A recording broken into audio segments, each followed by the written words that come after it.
On n'est pas sérieux quand on a 17 ans. Eh oui, je sais, Rimbaud avait raison. Mais là, quand même, avec le bac français et tout, je crois que tu seras d'accord avec moi, un peu de sérieux ne nous fera pas de mal. Moi, c'est Anissa, et je te propose de t'aider à réviser. On y va ?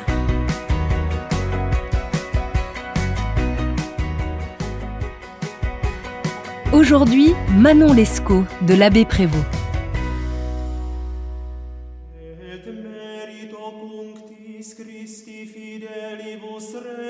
Quand on te parle de l'abbé Prévost, tu imagines peut-être un ecclésiastique en soutane écrivant dans une petite chambre spartiate de son monastère ? Eh bien, pas du tout. Enfin, pas tout à fait. Prévost, Antoine François de son prénom, a eu une vie assez tumultueuse. Une vie romanesque finalement faite de liaisons, de ruptures et de rebondissements. Il fut tantôt moine, soldat, prêtre, journaliste, éditeur, historien, traducteur. Antoine François Prévost naît en 1697 dans une bonne famille du nord de la France. Il est ordonné prêtre à l'âge de 29 ans, mais il estime que la vie monastique est un tombeau. Alors, il rompt ses vœux. Et tu sais comment on appelle ça, rompre ses vœux ? Défroquer. Et oui, l'abbé Prévost est un défroqué. Et là commence une vie quelque peu dissolue. Entre un amour absolu pour une femme fatale pour laquelle il s'endette, des délits et des affaires peu recommandables, il est souvent contraint à l'exil. À sa demande, le pape finit par le réhabiliter. Il termine son existence isolé près de Chantilly. Il meurt en 1763 à l'âge de 66 ans après avoir écrit 12 romans et côtoyé Voltaire et Rousseau dans les salons philosophiques. Voltaire, Rousseau, ça te dit quelque chose, non ? Voltaire, Rousseau, Diderot, Montesquieu, d'Alembert, ces grands philosophes ont marqué le mouvement des Lumières, qui se développe en France de 1715 à la Révolution de 1789. L'abbé Prévost, par sa curiosité intellectuelle, par l'exaltation de la passion dans ses œuvres et par son regard acerbe sur la société, est finalement, lui aussi, l'un des premiers écrivains des Lumières. Les Lumières, c'est le développement de la raison pour lutter contre les idées reçues. C'est la foi dans le progrès. C'est aussi le libertinage pour s'affranchir de la religion et s'adonner à la liberté sexuelle.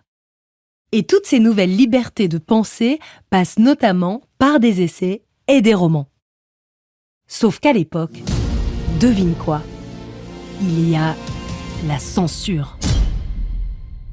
C'est encore l'Ancien Régime, la fin du règne de Louis XIV. Sur le trône de France, Louis XV lui a succédé. D'ailleurs, si tu te poses la question, non, Louis XV n'est pas le fils de Louis XIV. En fait, c'est son arrière-petit-fils. Oh là là. Bref, en 1752, le roi fait interdire la vente, l'achat et la détention des 2 premiers volumes de l'encyclopédie de Diderot et d'Alembert. Pourtant, au début, faut bien l'avouer, Louis XV était populaire. Mais très vite, c'est comme quand un président arrive à l'Élysée, au départ, sa cote de popularité est au plus haut, mais très vite, elle dégringole. Louis XV est même moqué et méprisé pour son action politique et sa vie privée délurée. Et c'est dans ce contexte que l'abbé Prévost va écrire son grand roman sur la passion, Manon Lescaut. Manon Lescaut est une œuvre assez simple finalement. C'est l'histoire de 2 jeunes dont la vie bascule en peu de temps vers une destinée tragique. Ces 2 jeunes, ce sont bien sûr Manon et Des-Grieux. Et leur histoire passionnelle va se dérouler en 4 cycles d'amour et de perdition. Premier cycle, charme et déconvenue de la découverte de l'amour. Allez, à vous, on a tous connu ça. On tombe éperdument amoureux, genre le big crush. On est totalement obsédé par une fille ou un garçon. On a le cœur qui s'emballe, plus rien d'autre ne compte, on est prêt à tout plaquer. Sauf que ce n'est pas réciproque. Et en l'occurrence, Des-Grieux apprend que Manon ne l'a aimé que 12 jours. La claque. Aïe. Deuxième cycle, tout pour Manon, jusqu'à la prison et le crime. Alors là, que de rebondissements. Nouveau coup de foudre lors de leur retrouvaille au parloir du séminaire de Saint-Sulpice. Nouvelle idylle qui va durer 2 mois cette fois. Il quitte Paris où il y a trop de tentations, mais malgré ça, Des-Grieux va tomber dans le milieu du jeu et de la triche à cause d'un homme, Lescaut, le frère de Manon. Résultat, les 2 amants sont arrêtés et emprisonnés. Par amour pour Manon, Des-Grieux tue le gardien de prison pour fuir et faire ensuite libérer sa dulcinée. 3e cycle, l'incorrigible Manon et le faux pas de trop. Une fois encore, Manon va trahir Des-Grieux. Elle ne peut résister à la vie de luxe qu'un jeune homme lui offre.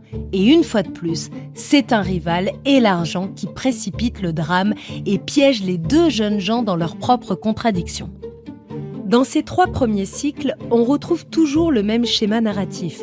La naissance ou la renaissance de la passion, la fuite et l'idylle amoureuse, l'apparition d'un rival, la trahison de Manon et la séparation. 4e cycle, aimer dans un monde nouveau.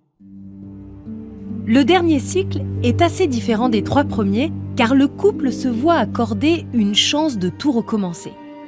Cela passe d'abord par l'exil en Amérique. Voilà les 2 amants qui embarquent sur un navire pour la Nouvelle-Orléans. Sur place, ils mènent une vie enfin heureuse dans un amour sincère. Ils veulent se racheter, se marier religieusement. Mais la société n'accepte pas leur amour. Un prêtre les trahit auprès d'un gouverneur qui décide de donner Manon à son neveu. S'ensuivent des péripéties tragiques et la mort de la jeune femme. Comment Des-Grieux peut-il s'en remettre ? C'est sa survie et sa rédemption que l'on observe dans la dernière partie du roman. Il y a toute une galerie de personnages qui gravitent autour des 2 héros de ce roman. Il y a bien sûr le bon Tiberge, l'ami fidèle et la conscience morale de Des-Grieux. Il y a aussi Monsieur de T, l'ami providentiel, Lescaut, le frère de Manon et mauvais garçon, les rivaux amoureux de Des-Grieux, les représentants des institutions ou encore les valets. Mais si tu veux bien, on va se concentrer sur Des-Grieux et Manon. Des-Grieux, c'est un jeune de ton âge. Il a 17 ans. Et comme le disait Rimbaud, décidément je l'aime bien cette citation, on n'est pas sérieux quand on a 17 ans. Des-Grieux, c'est un garçon de bonne famille. Comme l'abbé Prévost, tu te souviens ? Tiens, s'il y avait un rapport entre l'auteur et le personnage principal. C'est un aristocrate, fier de son rang, qui méprise les petites gens. Sauf que l'amour va le métamorphoser. Le garçon timide se transforme en jeune homme audacieux. Le fils bien élevé et aux bonnes manières se met à mentir, manipuler, tricher et même tuer. L'amour devient chez lui une valeur absolue qui transforme le vice en vertu. Manon, elle, c'est tout le contraire. C'est une fille qui vient d'une famille très modeste. Elle n'a que 16 ans au début du roman et elle est attirée par les plaisirs et le luxe pour pouvoir sortir de sa condition sociale modeste. Elle est capable d'amour sincère comme de trahison. À la fin de sa vie, elle va regretter tout le mal qu'elle a causé à son amant. Est-on libre d'aimer ? C'est peut-être la question existentielle de ce roman. Et la réponse de l'abbé Prévost est plutôt pessimiste. Mais dans les mémoires et aventures d'un homme de qualité, vaste roman publié entre 1728 et 1731 et qui comprend dans l'un de ses chapitres Manon Lescaut, on peut distinguer 3 grandes thématiques. Des personnages marginaux. Manon et Des-Grieux sont-ils des personnages marginaux ? En tout cas, ce sont des personnages complexes et attachants. Elle est une jeune courtisane au comportement immoral qui tente d'intégrer une société qui la rejette. Lui, c'est un jeune homme qui tourne le dos à son milieu aisé et à ses valeurs morales par amour. Et il devient un débauché hors la loi. Une intrigue romanesque. Dans ce roman, tu ne peux pas t'ennuyer. Il y a de nombreuses péripéties, des événements improbables qui s'enchaînent à un rythme élevé, avec en toile de fond un couple qui revendique un amour idéal, mais qui est injustement puni par la société. Une réflexion sur la passion et le bonheur. Manon Lescaut, c'est une passion libre mais fatale, condamnée et détruite par la société. De façon pessimiste certes, mais intelligente, l'abbé Prévost nous incite à réfléchir sur la liberté de l'individu et sa capacité à accéder au bonheur. Bon, voilà, on a bien bossé. Je crois que sur Manon Lescaut, on est fin prêt. Alors on résume. Voilà pourquoi tu vas adorer lire ou relire ce roman.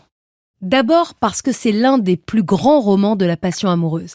Rien ne résiste à l'amour que Des-Grieux ne ressent pour Manon. Ni sa foi, ni sa fortune, ni son honneur et son sens moral, ni son honnêteté, ni même sa famille et son meilleur ami. Rien. Tout est renversé par l'amour érigé en valeur absolue. Quant à Manon, elle aime loin des carcans moraux et des injonctions de la société. Ensuite, parce que c'est un texte qui interroge la morale, la société et le droit au bonheur. Comment être soi-même dans une société fermée où son avenir dépend uniquement de son origine sociale? Comment accéder au bonheur et vivre libre malgré le regard des autres? Enfin, et je t'ai déjà tendu quelques perches, parce que le récit à la première personne semble confondre l'auteur et le personnage. Et oui, tu as reconnu l'abbé Prévost dans Des-Grieux. Sa vie ressemble en partie au roman, tout comme sa passion et ses doutes. Une dernière petite info pour la route ? Manon Lescaut a été adaptée de très nombreuses fois. Le livre a donné lieu à des ballets, à des opéras, à des pièces de théâtre, à une douzaine de films internationaux. Il y en a même un où Catherine Deneuve joue le rôle-titre. Et il a été adapté 6 fois en série télé. Quand on te dit que c'est un livre important et qu'il inspire aujourd'hui encore de nombreux artistes. Si tu veux réviser un autre livre au programme du bac français, ou tout simplement plonger dans l'un des grands chefs-d'œuvre de la littérature française, retrouve-moi dans un autre épisode de ce podcast.